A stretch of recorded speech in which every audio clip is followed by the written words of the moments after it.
some of President-elect's top appointees for his administration. This as Trump taps a retired lieutenant general to serve as his special envoy to Ukraine and Russia to help lead negotiations to end the war. The Trump campaign has released a statement just saying that multiple nominees were targeted both with bomb threats and with swatting. The U.S. brokered ceasefire deal between Israel and the Iran-backed militant group Hezbollah took effect early Wednesday. It's going to be a tense 60-day wait to see if this deal holds. 3 Americans have been released from China's custody today. The Biden administration announced their return home as part of a prisoner swap with Beijing.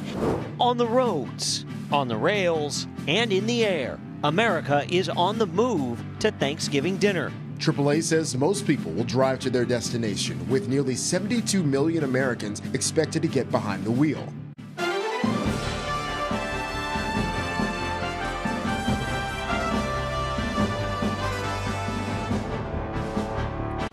Hello, thank you for joining us. TSA says it expects to screen 2.9 million passengers Wednesday as people travel to their Thanksgiving destinations.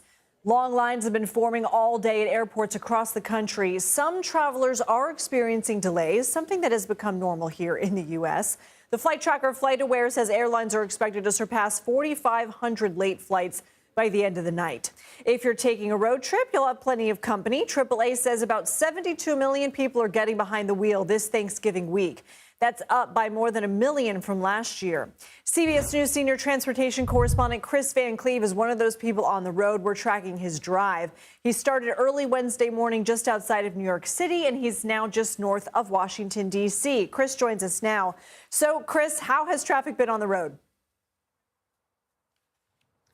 You know, it sort of built as we expected. As the afternoon went on, we saw increased traffic volume, and by 3, 4 o'clock, we were going pretty slowly. It's moving okay now as we're getting into Washington, D.C. proper. And, you know, we expect that the areas that are prone to a lot of rush hour traffic tonight, it will be worse because you have people who are working today, who are heading home, mixing with those folks that are hitting the road to travel. We talked to one family that had left Annapolis and were just north of Baltimore. That took them about an hour. That drive should not take about an hour. So it is definitely slower for people. But we've been fortunate that today that we've at least avoided utter gridlock. Chris, winter weather is expected to affect Thanksgiving Day travel in some parts of the country. What advice do you have for people traveling Thursday? Well, I think 2 things. One, the airlines deserve a lot of credit. They've been dealing with weather pretty much nonstop since the travel rush started Friday. And while you will see delayed flights tonight, you're not seeing a whole lot of cancellations.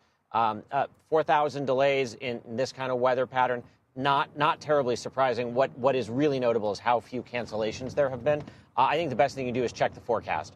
If you're in an area where there's going to be inclement weather, factor that into your drive, when you drive, and the way and how much time you allot for that travel. Certainly, we're watching what this lake effect snow does on the backside of the holiday here, and how that may impact people's ability to get around. But for tomorrow, it's a relatively low-volume travel day. Check the forecast. Leave yourself some extra time. Chris Van Cleve, stay safe on the roads. Happy Thanksgiving. Happy Thanksgiving, Lindsay. The FBI is investigating multiple threats made against some of President-elect Trump's administration picks. CBS News has learned those targets include Trump's incoming chief of staff, Susie Wiles, his pick for Attorney General Pam Bondi, his pick for Commerce Secretary Howard Lutnick, prospective UN Ambassador Elise Stefanik, Trump's pick to lead the EPA, Lee Zeldin, Agriculture Secretary pick Brooke Rollins, Labor Secretary pick Lori Chavez-DeRemer, and Trump's former selection for Attorney General Matt Gaetz. In a statement, the Trump team says it will not be deterred by acts of intimidation and violence. Meanwhile, Trump is still announcing some key roles for his administration. He's chosen retired General Keith Kellogg to be special envoy to Ukraine and Russia. Kellogg served as chief of staff to the National Security Council during Trump's first administration.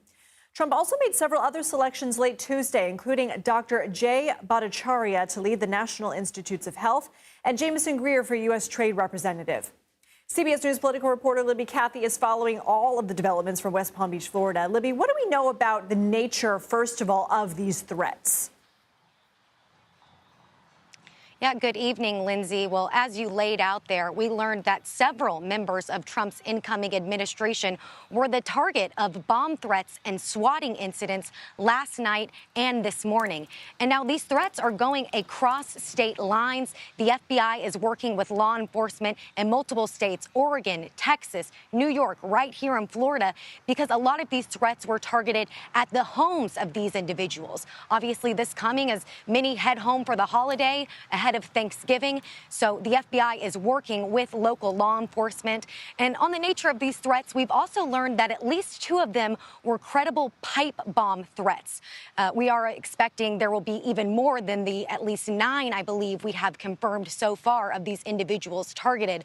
But Trump transition spokesperson Caroline Leavitt said they are not going to be deterred by these attacks. She called them un-American, rather, and violent. We've also noted that the President Joe Biden has been briefed on this and that he has condemned political violence in all forms. We will continue to track these very concerning updates, Lindsay. We appreciate that, Libby. I want to ask you, the Trump team has signed documents with the Biden White House to officially begin the transition, but it has not signed similar documents with the Justice Department or the General Services Administration. What's the significance of that? How could that impact the transition? Yeah, Lindsay, I spoke with an expert yesterday who studies these presidential transitions, has seen this happen 4 years after every 4 years, and, you know, had a lot of concerns, a host of concerns with the security and transparency of the Trump team, not only not signing the Department of Justice and the GSA memo of understandings, but with the terms they've laid out for this one they have signed. Incoming Chief of Staff Susie Wiles laid out some of their terms yesterday, saying that they had signed this memo of understanding. But one, she made it seem like maybe the Trump team would not be undergoing these FBI background checks until they are actually in office, until the Trump's team takes office come January 20th at noon. Now, this could be concerning as senators may want the full picture of these nominees as they have these Senate hearings. There are also concerns with the Trump team saying they won't use any government funds, but instead will take private donations to fuel this transition. Questions with whether their donors, how they'll be disclosed, if they will have contribution limits, if someone like, say, Elon Musk could donate a significant amount and maybe not publicly disclose that. So there's just a lot of questions behind some of the terms with what they have agreed to and with what they have not to. There are concerns that there will be security and transparency issues come January 20th at noon when no matter what, the Trump administration will be taking over from the Biden administration. I will note that with what has been signed, what it means is that those incoming Trump administration picks rather, will be able to meet with their Biden counterparts. And Lindsay, this could not come at a more critical time. There are less than 60 days to go until Inauguration Day, and the Biden White House wanted the Trump transition team to sign this agreement back October 1st. So we'll see when those 2 other agreements get signed. The Justice Department did give us a statement tonight saying they are making progress, but it has not been signed yet. Lindsay. Okay, Libby Caffey, thank you.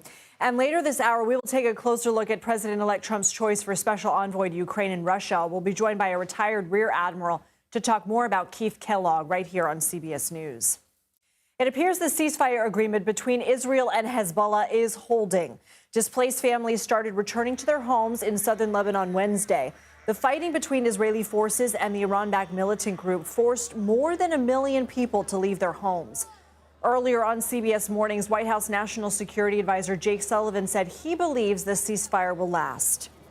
We believe that we have learned from the past, and we have designed this deal to be long-standing and to stay in effect, to continue to sustain the peace, and also to ensure the security of the State of Israel. CBS News foreign correspondent Deborah Patta reports from East Jerusalem on the latest developments in the Middle East. Israel and Hezbollah exchanged heavy fire until the very last moment before the ceasefire began. But from early this morning, the skies were quiet for the first time in more than a year. Under the agreement, Israel must withdraw from Lebanon and Hezbollah retreat north of the Litani River, while Lebanese troops and UN forces keep the peace. Despite official warnings that it's still too dangerous to go home, thousands of displaced Lebanese strapped their belongings onto their cars and headed south, almost as quickly as they'd fled the violence before. Here, so many found that they had lost everything. Across the border, Israelis evacuated from the northern Kiryat Shmona were also reeling from the losses of war, and people are worried there that the truce will be breached. There is distrust on both sides. It's going to be a tense 60 days waiting to see if this ceasefire holds. And this deal has also revived hope for a Gaza ceasefire, but a former Israeli military intelligence officer told us he's convinced Israel will not be leaving the Palestinian territory for a very long time. Back to you. Deborah Patta, thank you. 3 Americans who have been imprisoned in China for years are finally headed home. The White House announced a deal Wednesday to free Mark Swedan, Kai Li, and John Lung. Swedan had been imprisoned for 12 years on drug charges. Li had spent 8 years behind bars for allegedly spying, while Lung was detained in 2021, also on claims of espionage. The U.S. considered all 3 to be wrongfully detained. In a statement Wednesday, the White House National Security Council said, quote, soon they will return and be reunited with their families for the first time in many years. CBS News political reporter Torian Small joins us from Nantucket, Massachusetts, where President Biden is spending his Thanksgiving. Torian, how did this deal come about?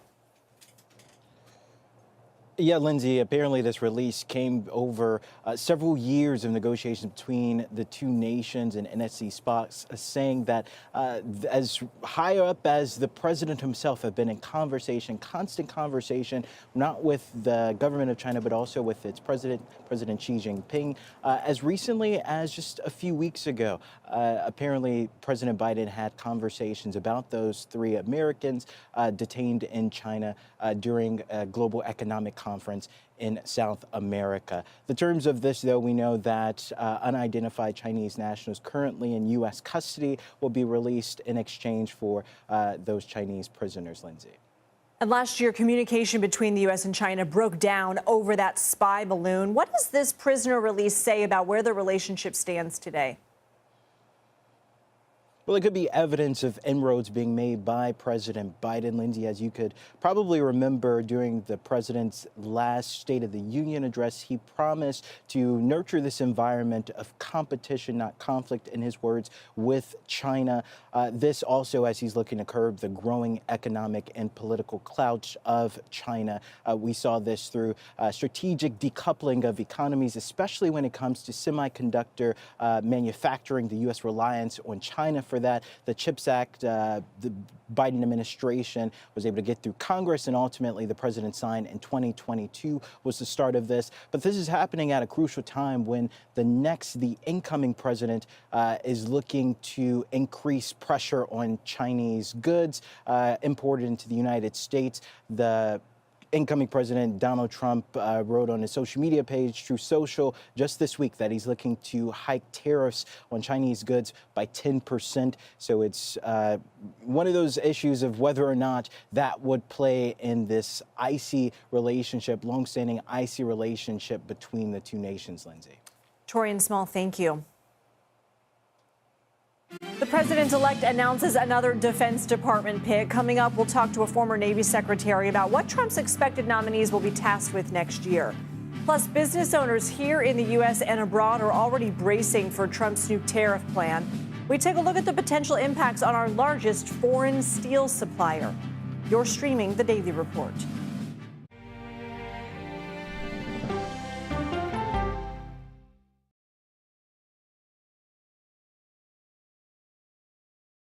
Come on, Julia. Oh, no. I will if you will. You go, gal. That's right. Let me see if you can find me. I want to make sure that my voice is heard, but also that I lift up other voices. You can't write a better script. Yeah, boy! It's gonna be a ride. We'll see you 7 o'clock sharp.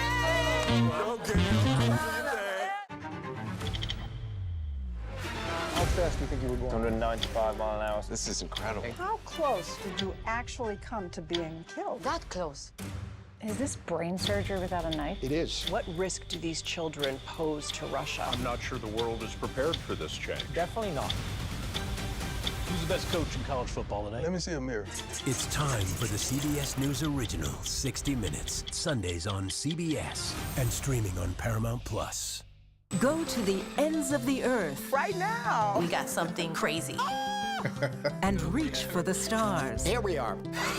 Time. Yes, it's my comeback.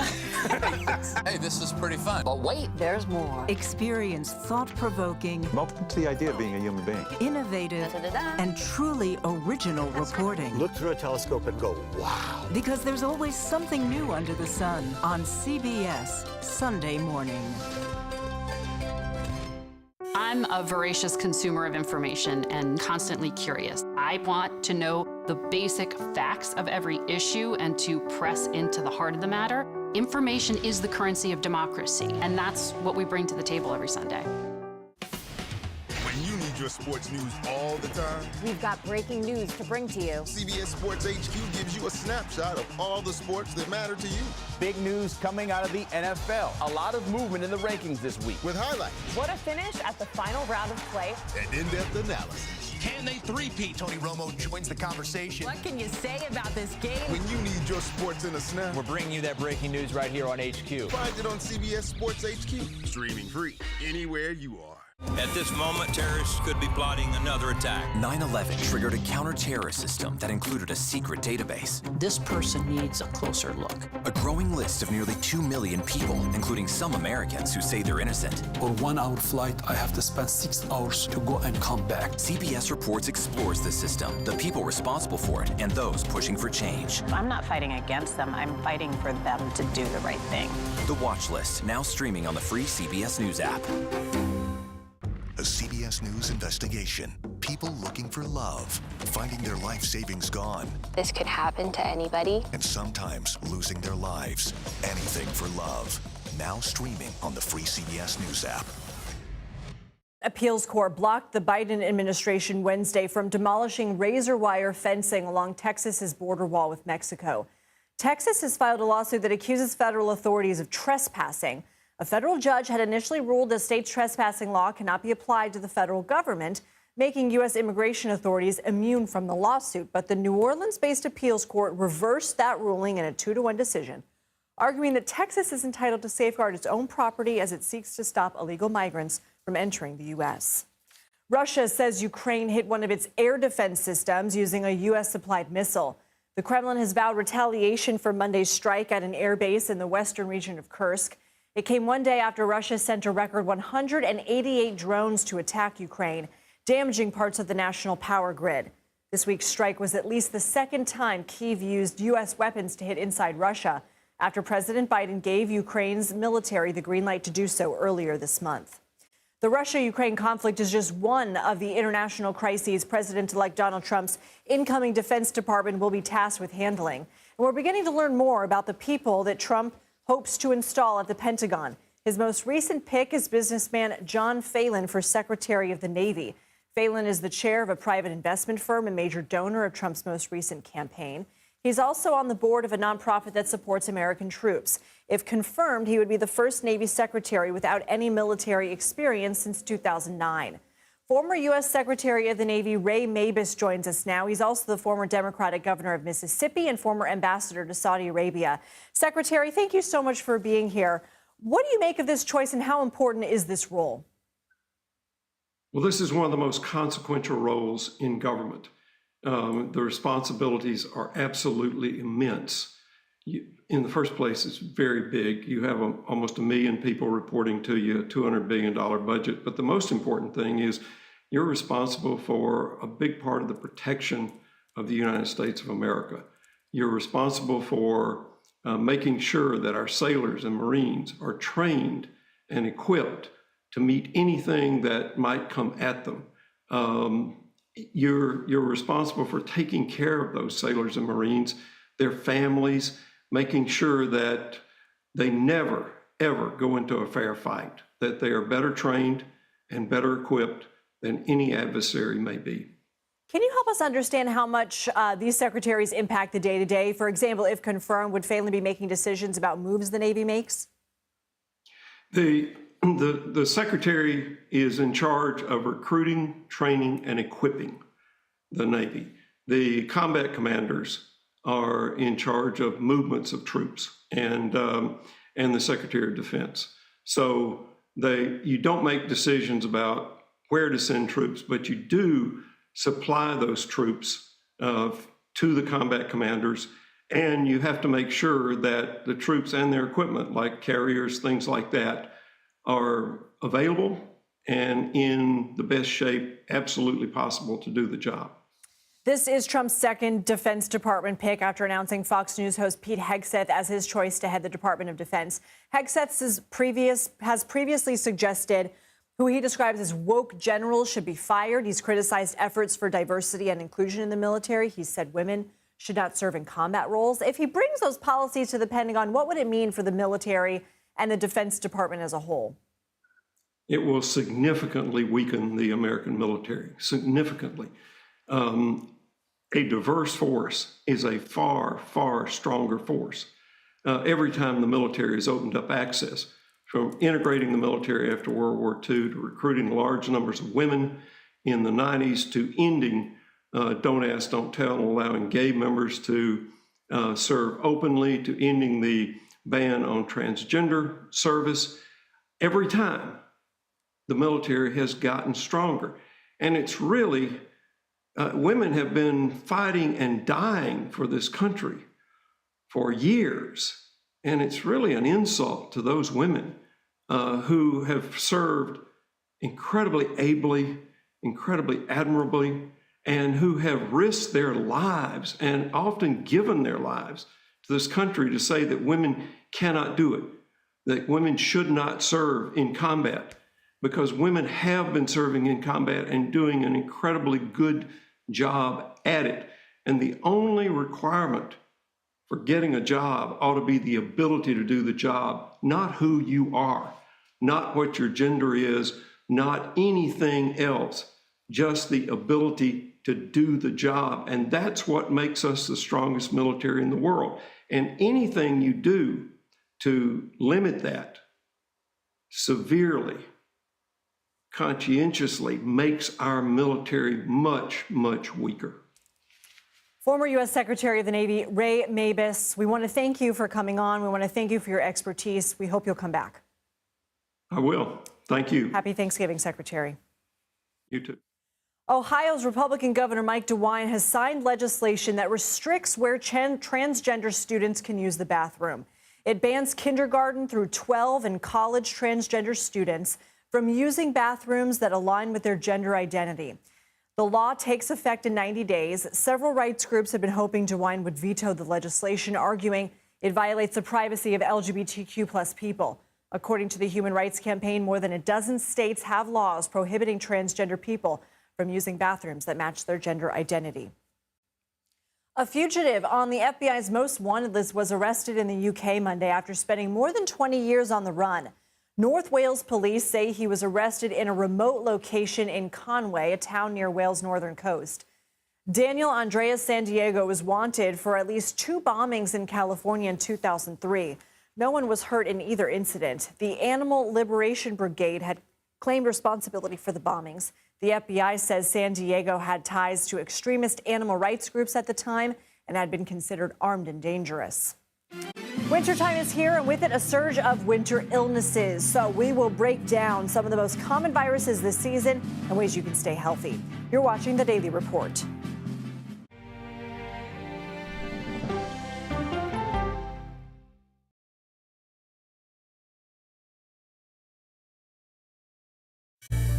An original documentary from CBS reports. It was genocide, a deliberate effort by the United States government to eliminate the food source that was relied upon by Native American tribes.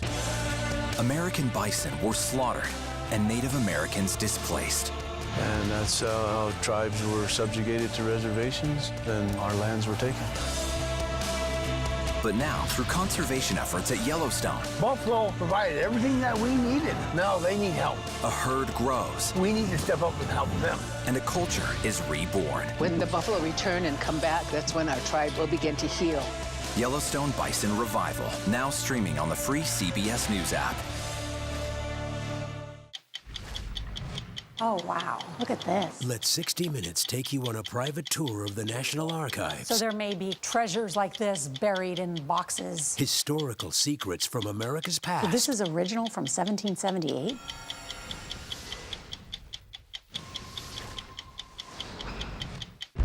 This case. It's like a screenplay, something straight out of Hollywood. But it's not fiction. It's 48 hours. Human remains found this week. 4 families shattered. There's no physical evidence. The mystery would haunt investigators for years. There's some questions that have to be asked and need to be answered. Like a John Grisham novel. A gripping true crime original. 48 hours. Now streaming on the free CBS News app. When you wake up in the morning, we want to be your go-to team. On our places. Bright, shiny faces. Nate has one of the quickest minds I've ever seen. Put me in the game, coach. Tony has a way of making people feel comfortable. The best interviews feel like it's just a conversation with a neighbor. Hey. Gail has this unbelievable knack to ask a question that is the question that you're asking at home. I've been told I could talk to a tree, and that's pretty much true. I don't go to work in the morning. I go for coffee with my 2 good friends, and we talk about the world. Your morning routine just got better. CBS Mornings, weekdays at 7. I'll see you in the morning. Listening to how someone explains themselves is so key to understanding their perspective. The grief of losing a child is immense. You can't breathe. After decades of the war on drugs, things have only gotten worse. Every shipment of fentanyl is a ticking time bomb. 50 times more powerful than heroin. CBS Reports goes deep into Mexico. What is your role in the Sinaloa cartel? To find out why the cartels keep getting stronger and wealthier. This is a war, but we're not fighting it. Our citizens are dying. Funding Cartels, now streaming on the free CBS News app. Welcome back to the Daily Report. I'm Lindsay Reiser. Here are some additions to our top stories. Attorneys for disgraced movie mogul Harvey Weinstein have filed a legal claim against New York City. They allege he's not receiving proper medical treatment while in jail and is living in unhygienic conditions. Weinstein is being held at Rikers Island after the New York Court of Appeals overturned his 2020 rape conviction. The case is set to be retried in 2025. Weinstein has denied all allegations against him. The Biden administration announced new sanctions against nearly 24 allies of Venezuelan President Nicolas Maduro. They're meant to hold Maduro and his allies, quote, accountable for undermining the electoral process in Venezuela and repressing the Venezuelan people. The South American country's contested presidential election in July ended with Maduro claiming victory despite the opposition and independent election watchdogs disputing that result. Australia's House of Representatives passed a bill Wednesday that would ban children younger than 16 from social media. It heads to the country's Senate for final approval. Platforms like TikTok, Facebook, and Instagram could face fines up to $33 million for failing to prevent young people from having accounts. If this bill becomes law, Australia would be the first country in the world to have these rules. The Biden administration is putting pressure on Ukraine to lower its draft age for the military from 25 years old to 18 in an effort to increase the size of its forces. The White House says Ukraine needs more troops to continue the fight against Russia. A senior official says Ukrainians need about 160,000 additional troops, but the U.S. believes they will need even more. This comes as President-elect Donald Trump selected retired 3-star Army General Keith Kellogg to be his special envoy to Russia and Ukraine. Kellogg served as Trump's top advisor on defense issues during his first administration. For more, let's bring in retired Navy Rear Admiral Mark Montgomery. He's also a senior fellow at the Foundation for Defense of Democracies. Thank you so much for being here. What do you make of Keith Kellogg for special envoy, and what will he be tasked with? Well, thank you for having me. And I'm glad to see it's Keith Kellogg. I think some of the other options might have been a little harsh on Ukraine. So I think Keith Kellogg comes with a long experience in defense issues. I think that, he's written in the past about what I thought were some logical steps to securing a cessation of hostilities. I'm not sure he or anyone can meet President Trump's one-day requirement. I think that's unrealistic. So I'm hoping with his experience, his relationship with Trump, he can help the president elect navigate a reasonable path to a cessation of hostilities that is fair to both Russia and Ukraine. I mean, to your point, in a research report that Kellogg wrote earlier this year for the right-leaning think tank America First Policy Institute, he wrote that he would propose a ceasefire between Russia and Ukraine in an effort to end the war. Is something like that attainable? Would Ukraine have to give something up? For example, some of the land already occupied by Russia? I think it is probably inevitable at this point that they're going to have to have a cessation of hostilities along a line that includes Russia's illegally occupied territories in the Donbass region and Russia holding Crimea. And this is completely, it's obviously inappropriate in terms of international norms, but it's the position we're in right now. What I do hope is some of the other things he's written. Back in December of 2023, he wrote about there being U.S. and European security guarantees that might include NATO and the European Union. Those are the kind of inducements that I think Ukraine has earned in fighting off this Russian aggression over the last 2.5 years. So the reason I'm a little bit optimistic about General Kellogg over, say, some of the other options that might have been there, I think he might provide a more realistic path for Ukraine in the long term. All right, interesting. We'll have to have you back and discuss more. Rear Admiral Mark Montgomery, thank you for your time. Thank you. One day after announcing a plan to impose 25% tariffs on imports from Canada and Mexico and an additional 10% on products from China, President-elect Trump selected trade attorney Jamieson Greer to be U.S. trade representative under his new administration. Greer will work to impose the trade plan Trump announced Monday. CBS News spoke with the owner of Columbus Hardware in New York about the potential impact of the policy on small businesses. Our prices would go up. We would be paying more for every object that came from China, Mexico, Canada. Therefore, we'd have to put that on to the customer. They look at the prices here, and if we're not pretty even with those competitors, they won't buy.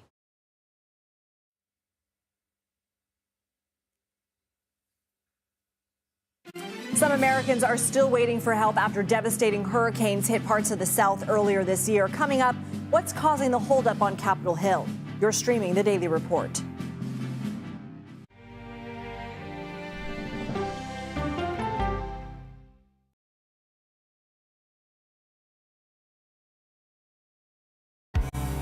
An original documentary from CBS Reports. That desired farm, it's a wonderful place to raise children, and it still is. Promises broken. Black Americans have been the target of racism and discrimination pretty much from the time they acquired ownership in the land.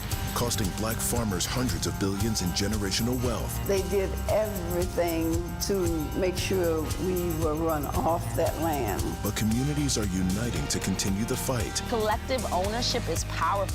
To keep their land and their dreams alive. To watch my children play on land that we own means everything. So land is power. Most definitely. 40 Acres and a Mule, now streaming on the free CBS News app. Go to the ends of the earth. Reach for the stars. Yeah, I just took off. That kind of thing. Oh, that's pretty good. Because there's always something new under the sun on CBS Sunday morning. Can see clearly now. Clearly, CBS Mornings. Weekdays on CBS. Yeah! Tony, coming? No, I'm gonna stick around for an hour. Hey! CBS Mornings Plus with Adriana Diaz and Tony DeCopel, right after CBS Mornings. It's just like mornings. Plus fun. Oh, yeah, it's gonna be a bright, sunshiny day. These 7 miles of tunnels were the secret storage site for fuel for the Navy's Pacific Fleet in planes. So this is one of the tanks. Oh my gosh. What happened 20 stories below ground is a story for 60 Minutes. This thing that was a lifeline for the fleet is a threat. That's right.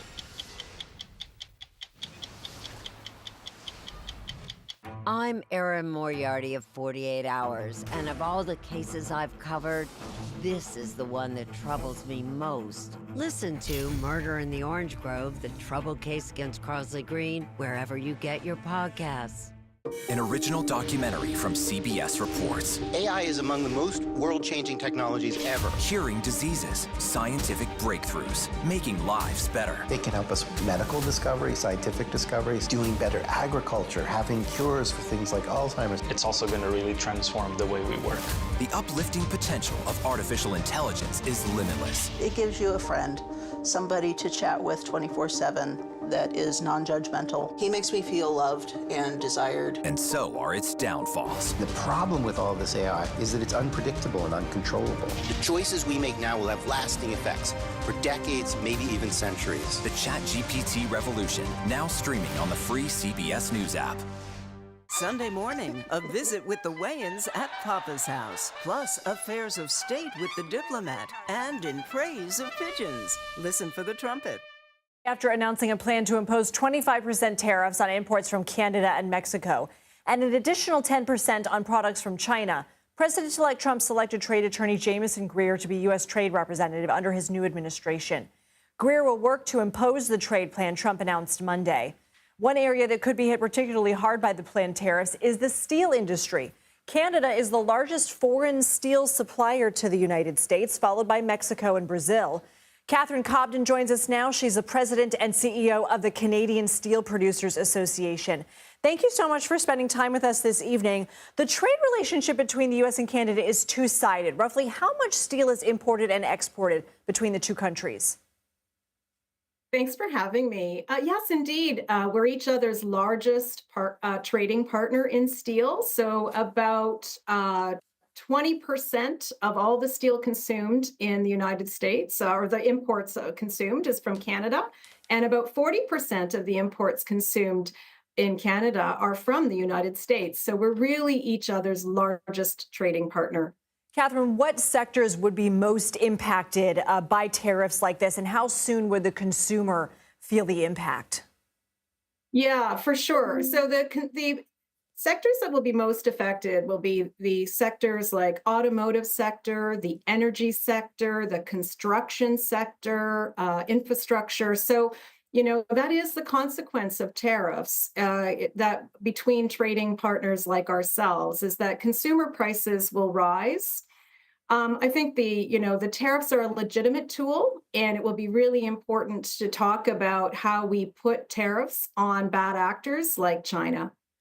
The U.S., Canada, and Mexico have a 2020 trade agreement that's up for review in 2026. Would new tariffs imposed by the U.S. violate any aspects of that? Well, currently, the entire principle of CUSMA or USMCA is free in trade and tariff-free trade between our two nations and Mexico. So obviously, you know, trade experts are saying that that might be a challenge. But again, I go back to tariffs are a legitimate tool on bad actors. Canada and the U.S. have the exact same tariffs on China, and that's really where I hope we can concentrate our discussions moving forward. Yeah, let's talk about those discussions. Are you hoping you or other stakeholders can come to the table with Trump and renegotiate? What are the next steps here? Yeah, we see the next steps as really being our government sitting down with President-elect Trump's new administration once they're in office, and really beginning a dialogue, a constructive dialogue, and real actions that can be taken to ensure that bad actors in steel trade, and there's plenty out there, that we're working together for economic thriving by both of our industries, both sides of the border, and working against those countries that are practicing unfair trade and dumping steel into our mutual marketplace. Catherine Cobden, thank you so much for joining us. Great. Thanks for having me. The winter holidays are a time to relax, celebrate, and spend time with friends and family, but it's also when respiratory viruses tend to spread more easily. The CDC says the most common illnesses during the winter months are the flu, COVID-19, and RSV. In order to prevent these viruses, the agency recommends Americans stay up to date on vaccines, practice good hygiene, take a COVID or flu test if you feel ill, and stay home to avoid putting others at risk. Sounds familiar. For more, let's bring in Dr. Peter Hotez. He's the Dean of the National School of Tropical Medicine at Baylor College of Medicine. He's also the co-director at Texas Children's Hospital Center for Vaccine Development. Doctor, it is good to see you. You told the Houston Chronicle that our levels of COVID-19 right now in the U.S. are very low, the lowest they've been since we started monitoring cases in the summer of 2020. But you also say you expect cases to go up.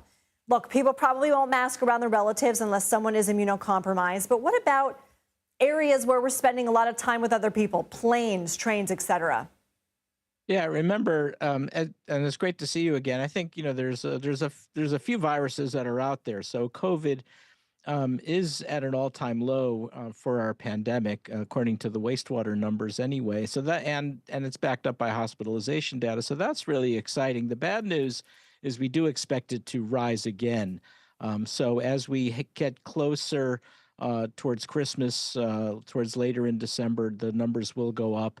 And that's also true of influenza. The influenza numbers the level of flu activity in the United States is fairly low right now as well, but that's going to go up. So it's going to be more as we get towards kind of the week between Christmas and New Year's. That's when things could really start to surge. The one thing that is up pretty high right now is RSV, respiratory syncytial virus. So what's the message? The message is vaccines, vaccines, and vaccines.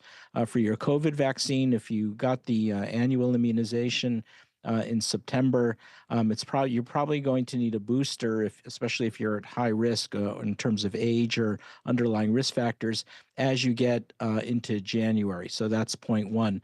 Second, if you've not gotten your flu immunization now, your annual flu vaccine, now is absolutely time to get it. And the third is, not many Americans are aware of it, but there is a new RSV vaccine that came out last year, and you want to get that as well, especially if you're older, because we have around 100,000 RSV hospitalizations a year, and around 6,000 to 10,000 RSV deaths among older Americans. So don't forget your RSV vaccine. The U.S. is also dealing with a bird flu outbreak. How concerned should we be about that, and any precautions we should take?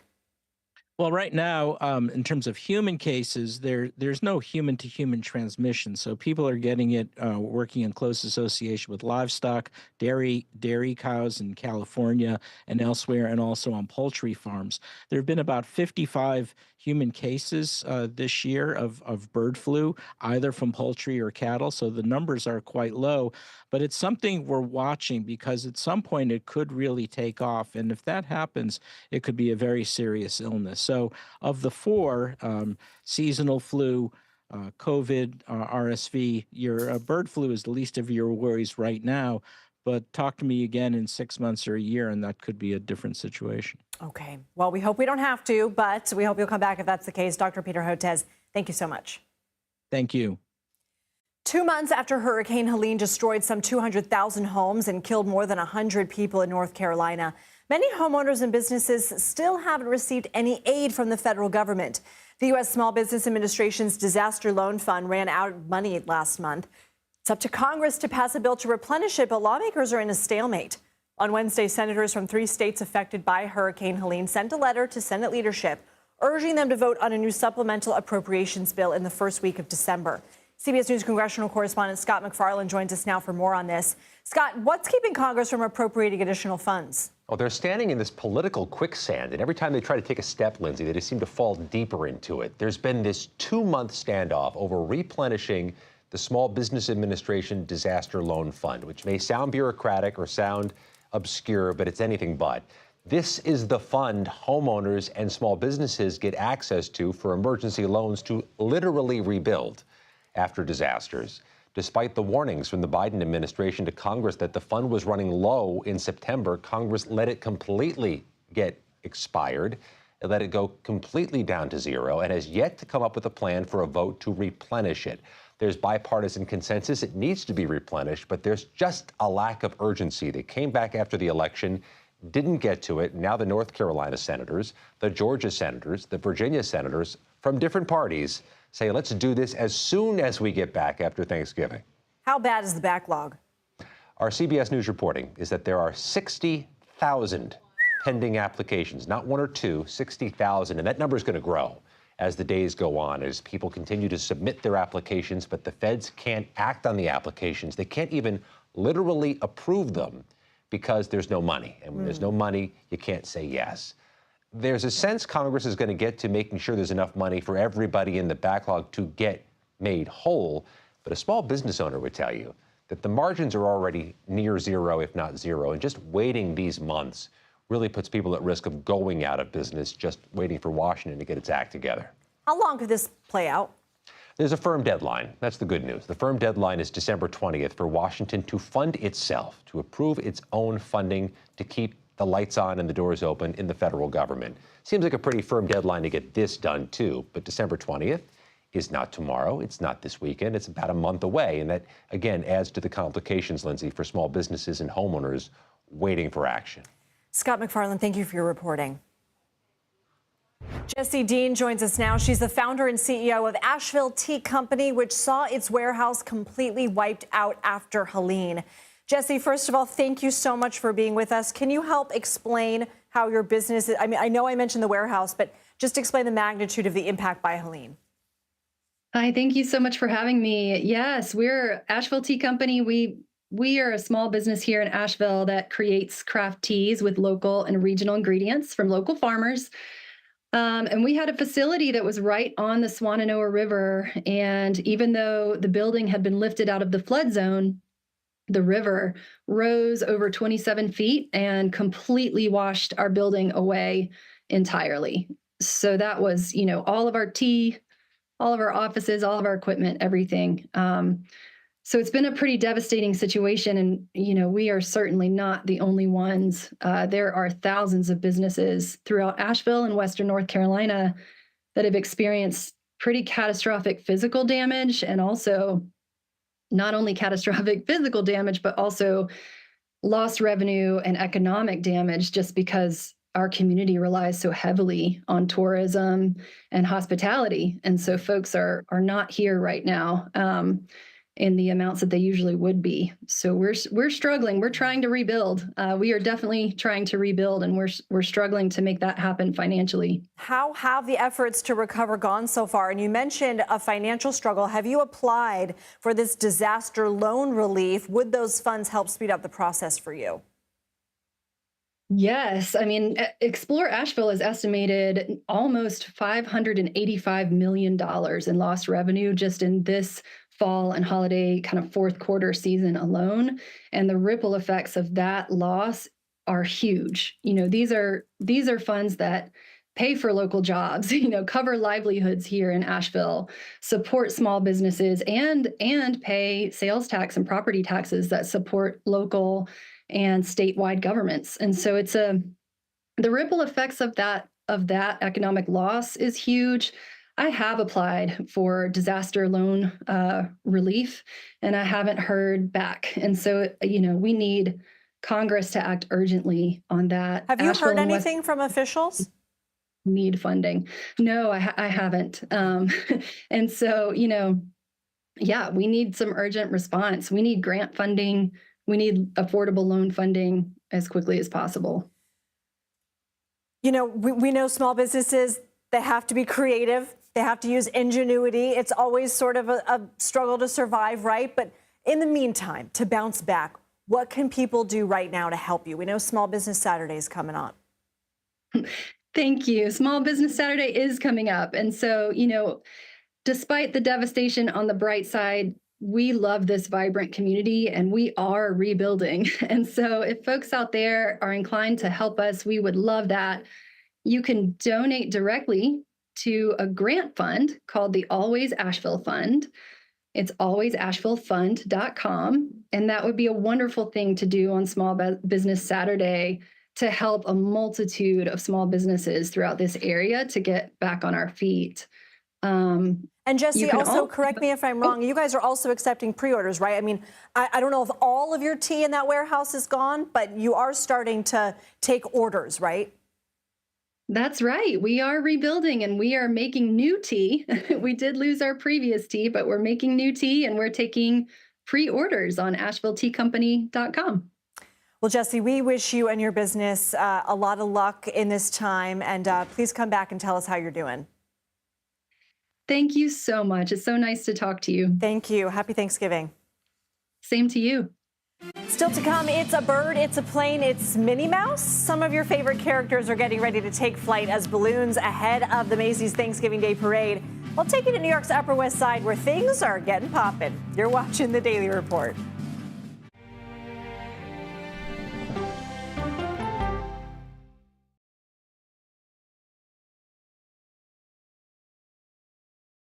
Politics isn't a game. The data says you do have a women problem. Politics is about policy. Isn't that giving people false hope? I'm a voracious consumer of information, and I'm impatient. I don't like to be spun. To be moderator of Face the Nation is not an anchor, it's not an actress. You are up here to moderate a conversation. That means bringing the most powerful stakeholders to the table to become better informed.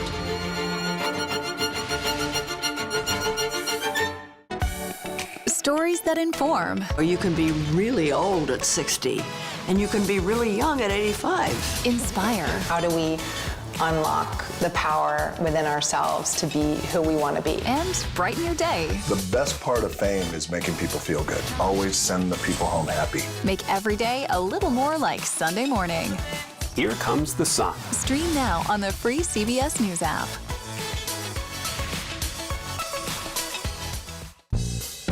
Superstar approaching, superstar approaching. Let's get your popcorn and get ready. Come on, Julia. Oh, no. I will if you will. You go, gal. Yeah, boy. Hello, everyone, and welcome to our Dragon capsule here in space. Sightseers in space, the thrill of a lifetime. Seeing the Earth from space, it was so exhilarating. But the risks that come with the territory. There have been 4 fatal accidents. That's a 1% fatal accident rate. Might make you look before you launch. If you had 1 out of 100 airplanes falling out of the sky, we'd have a public crisis. Space tourism, now streaming on the free CBS News app. It was almost like being face to face with the devil. Women riding bicycles dismembered. She just vanished. 48 hours reports. I fought and fought. 911, what is your emergency? She disappeared off the face of the earth. Ever think in your wildest dreams someone might want to kill you? This almost became a game of psychological warfare. You're caught. You're gonna go down. Stream 48 hours, 24/7. Sunday morning, gun violence's youngest victims, the wound that never heals. Plus, Gladiator's Paul Mescal and Cher. Listen for the trumpet. Is there no room for debate on college campuses anymore? 60 Minutes brings you to the new university that is demanding it. The stakes are that high. If our universities are screwed up, and I believe they are, then that will screw up America as a whole quite quickly.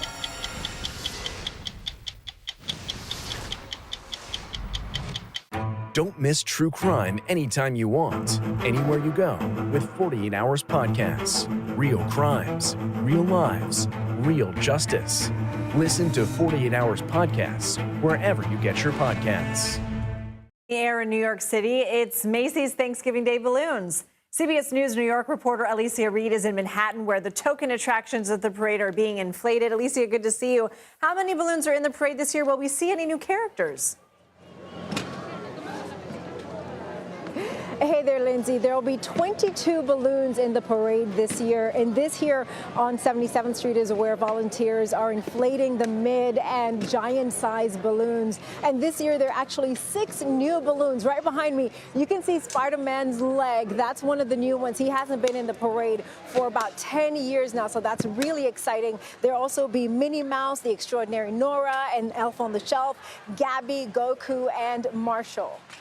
So how does inflating and deflating work for these massive balloons? I mean, I can see the sandbags. That is brand new information to me today.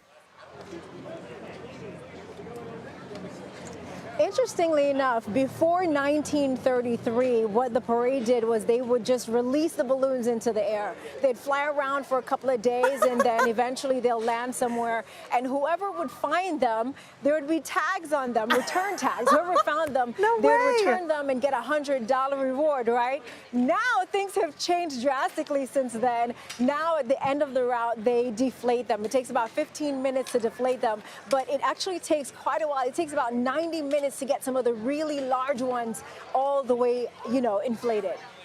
I love that insider information. Fun Now fact. you know. Alicia Reed, thank you so much. In a video Tuesday, astronauts aboard the International Space Station wished everyone on Earth a happy Thanksgiving, and they shared a peek at their holiday feast. Brussels sprouts, butternut squash, apples and spice. Smoked turkey. And smoked turkey. It's going to be delicious. In the video, you can see astronauts Butch Wilmore and Sunny Williams. The duo were not planning to spend Thanksgiving in space. They, of course, were stranded after their Boeing Starliner capsule malfunctioned in June. The pair's return is expected in February of next year. Well, twin pandas at a South Korean zoo experienced their first ever snowfall Wednesday. Rui Bao and Hui Bao were born in July 2023, but they were too young last winter to play in the snow. According to their zookeepers, the twins were a little hesitant at first to step out in the cold, but their mother encouraged them to roll, run, and slide around in the snow, and they look happy that she did. Here's a look at some of the stories we're covering in our next hour. Federal authorities say some of President-elect Donald Trump's cabinet picks have been the target of threats, what we know about the incidents, and how the incoming administration is responding. 3 Americans are freed in a prisoner swap between the United States and China, how the two sides were able to come to an agreement. And if you haven't yet departed for your Thanksgiving getaway, the travel rush is here. We've got to look at how the roads are faring. You're watching CBS News 24/7.